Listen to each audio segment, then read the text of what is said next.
For those of you who don't know me, I'm Dr. Douglas McDonald, and I'm the moderator for the school district for this meeting. We're going to start the meeting. I think many of you know that we have a lot of talent in our high school, and particularly in our chorus. And I've asked Chris Sarkis, who's a senior at Woodsville High School, to start the meeting by singing the national anthem. Chris?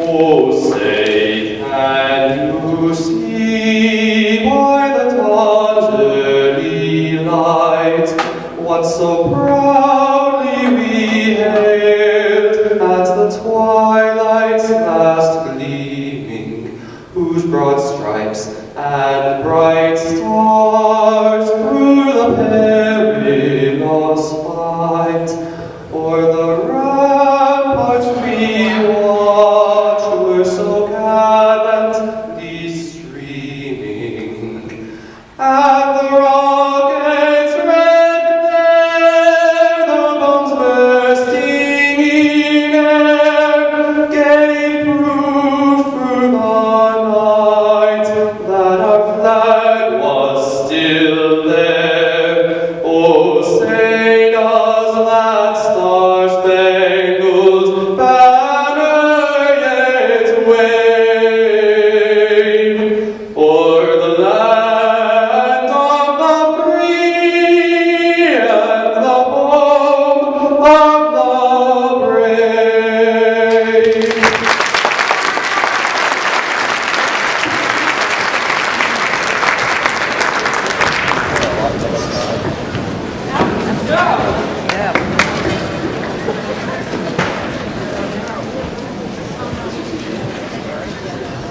Thank you, Chris. What I'm going to do is go get the other mic, because the first thing I'd like to have everyone do is, at the head table, is introduce themselves.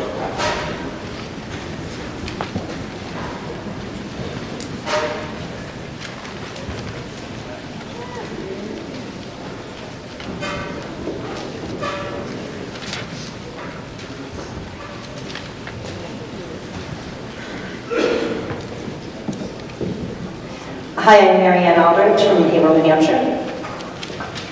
Sarah Young-Shu. Michelle Reagan. Jay Waterhouse. John Rutherford. Nicole Horn. Jim O'Shaughnessy, I'm the school district's attorney. Richard Guy. Donald LaPlante, interim superintendent. Carol Smith, school district clerk.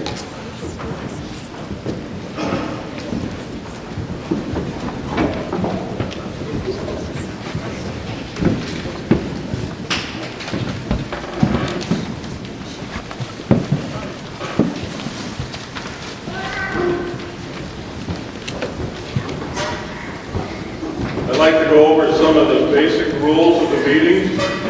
First of all, you have to be a registered voter and be on the checklist to vote at this meeting. Non-voters may speak with the permission of the moderator. Each speaker must be recognized by the moderator. Because we have so many people, I'm going to ask people to come down to the microphone.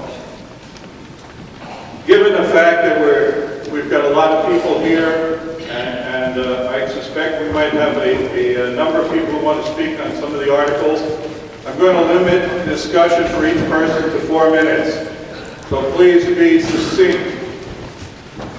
After everyone has had an opportunity, if you've spoken once and would like to speak again, then that certainly is permissible, but we'll continue to keep the 4-minute time frame. Each speaker must identify him or herself. As I said, use the microphone. Now, the moderator will not normally vote on a voice vote or division of the House, but I may choose to vote to make or break a tie. However, when the ballot vote is taken, I will vote by ballot. Motions must be made and seconded, and the registered voters making or seconding the motion must identify themselves for the record. Motions to table or pass over or move an article require a 2/3 vote. All amendments must be in writing. We will deal with one amendment at a time. And then if someone has another amendment to make, that's fine, then we'll deal with that amendment. But we'll take one amendment, deal with it, then if there are other amendments, we'll deal with those individually. 5 voters may request a valid vote on any article. The request must be in writing. It must be presented at the time of the vote. The request must be made prior to the moderator calling for a voice vote. After a voice vote, a request for a division of the House may be made, but not a request for a ballot. The moderator may be overruled by a majority of the House. And I do want to point out that on Article 6, which is to transact any other business that may legally become before said meeting, we've already had 2 individuals indicate they want to speak to that article. So that will not, we won't be adjourning right after we put that motion on the floor.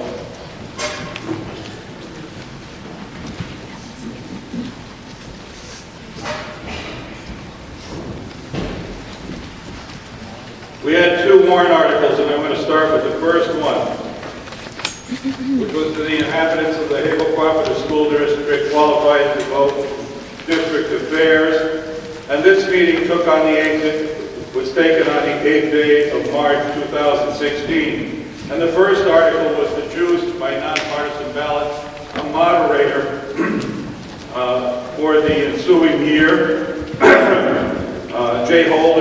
Alfred J. Holden won on write-in vote, 260 votes, and he will be the moderator next year.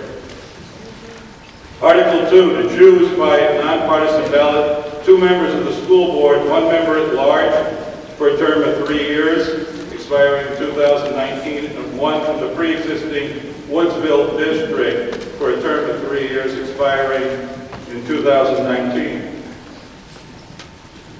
The school board at large for a 3-year term, and we did have a recount, so I'm going to give you first the original count and second the recount vote. For a at-large 3-year term, Christopher Michael got 240 votes, John Rutherford 286 votes. We did do a recount. On the recount, Christopher Michael got 239 votes. John Rutherford got 288 votes. There were 10 blanks, 2 write-ins, and 2 invalid ballots for a total of 541 votes. For the Woodsville precinct 3-year term, we also have a recount. Originally, Richard Guy got 267 votes and Donald Locascio 256 votes. At the recount, Richard Guy ended up with 269 votes, Donald Locascio 257. There were 6 blank ballots, 4 write-ins, and 5 invalid ballots for a total of 541 votes.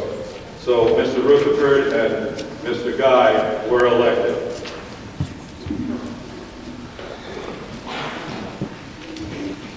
To the inhabitants of the Havel Cooperative School District qualified to vote in district affairs, you're hereby notified to meet at the Havel Cooperative Middle School, North Havel, New Hampshire on the 19th day of March 2016 for action on all remaining articles to commence at 10 o'clock in the morning. Article 1, to hear the reports of agents, auditors, committees, or officers chosen and pass any vote relating thereto. Do we have any motions? Moderator, move that the extent that is printed in the town report.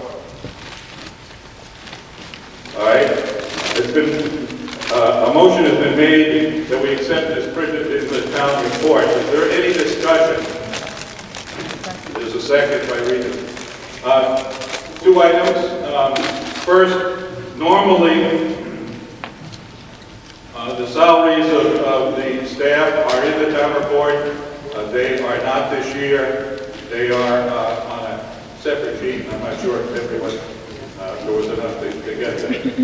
The second thing that I personally noticed was up to 2013, on the budget page, the prior year's actual budget and the prior year's expenditures have been placed in the report. The last 2 years that did not happen, and hopefully, since Pat Hansen left, and hopefully that will reoccur in the following year. This little plan tells me that's also over there. So having a motion to accept the reports in the annual report, is there any further discussion? All those in favor, please signify by saying aye. Aye. Contrary-minded, nay. The ayes have it, and so declared. Article 2. To see if the school district will vote to raise and appropriate the sum of $14,760,783 for the Board of Schools for the payment of salaries of the school district officials and agents and for the payment of statutory obligations of the district. This article does not include appropriations contained in any other article of this warrant. The Haverhill Cooperative School Board recommends this article. Is there a motion? Mr. Guy moves the article. Is there a second? Regis Roy, second. Is there discussion?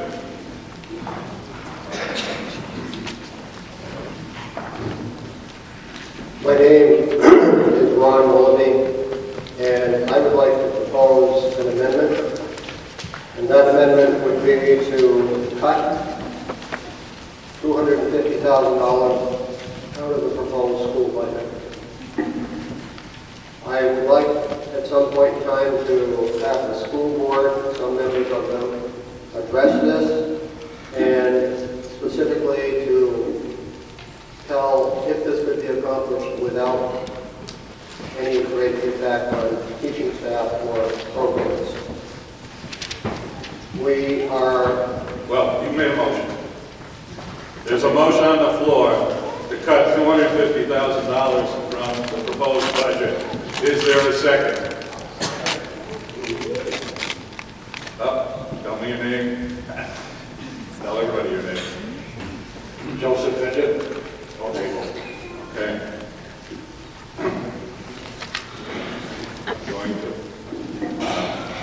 I'm going to allow now the board, before you all have an opportunity, Mr. Willoughby, to speak, to talk about the budget and also what that $250,000 is.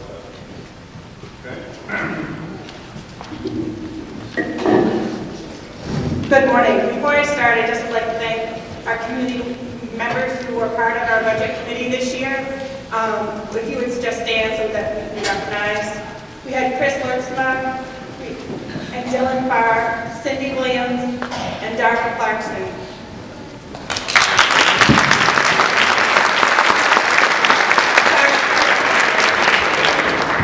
Sorry, I forgot Bob Hatch and Steve Robbins.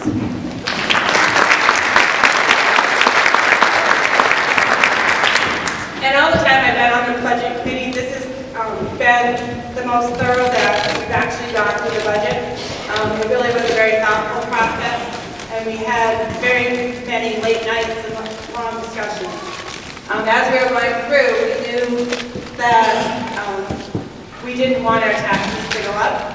So we looked at 3 areas that would help us reduce our budget without actually affecting the education of our students. Those areas are driver's ed, our guidance department at the high school, and also realigning our administration throughout the 3 schools. We're able to come as a group to this decision and actually able to reduce our taxes. So it was a very thoughtful process.